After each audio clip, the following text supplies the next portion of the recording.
everything looks great for that game. Oh yeah, everything looks really good. It's when you get to the Cascades and then east of there, that's where we have these thunderstorms developing. You have the hot weather, then you have this moisture, and so these thunderstorms really get going and they're able to build very high up, and so we're getting a lot of hail in some of these thunderstorms. And when you get hail, you tend to get a lot of lightning meaning that fire danger going up. But I did want to focus in on this thunderstorm here. We have a severe thunderstorm warning in effect for Lane County, and that goes until 6:30 p.m. You can see the storm there is highlighted or outlined here in yellow. It's moving to the north very slowly. It's about 13 miles southeast of Oak Ridge, so it's going to continue to head to the north. It's capable of producing quarter-size hail and damaging winds at about 60 miles an hour. Now, just this last sweep of the radar showed some pretty major hail, and now we're seeing that it looks like it's weakened a bit.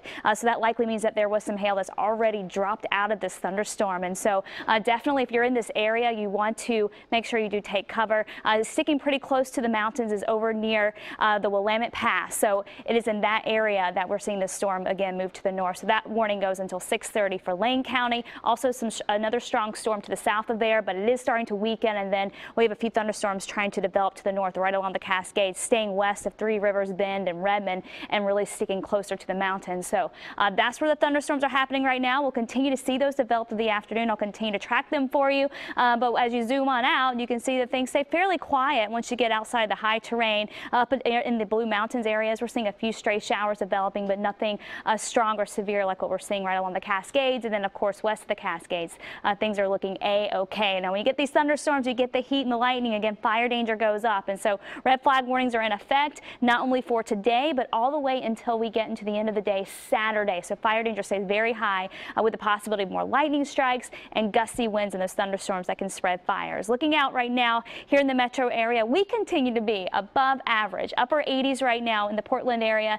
Temperatures or winds coming in from the northwest at 9, so there is a bit of a breeze. It'll be another warm evening. I mean, basically, you can just kind of copy and paste the forecast.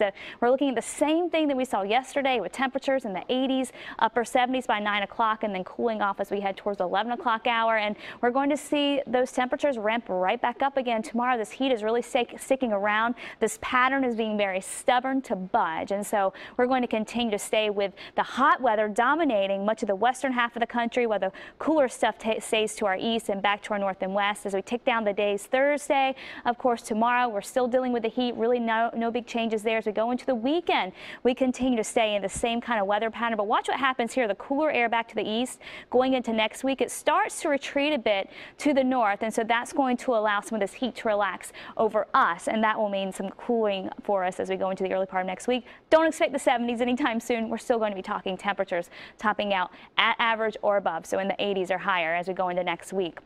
It will be a really nice evening tonight, though, for OMSI After Dark. Of course, the last Wednesday of every month. Check it out, 7 to 11, a nice walk in and out, and the sky's mainly clear, so good for stargazing. And then concerts at the zoo continue to happen, and this Friday night, Josh Ritter's going to be there, 7 p.m. Temperatures in the mid-80s. It'll be a warm one at the zoo, but it'll be another fantastic night for some music. Your forecast for the coast now. Patchy fog, a little drizzle overnight, and then partly cloudy tomorrow afternoon. Back to the 60s and low 70s. Keep in mind, clouds will tend to creep in a little more quickly as we head through the next few days as onshore flow continues to strengthen. 90s for the valley, low to mid 90s across central and eastern Oregon. More storms in the forecast tomorrow. In fact, we could see more numerous storms, so we'll keep a close eye on that for you. For the gorge, sunshine, highs in the upper 80s. Cascades watching for storm chances near 80 for Government Camp. We're in the upper 80s here in the metro area, so lots of sunshine, staying dry. Sunshine for Friday and Saturday.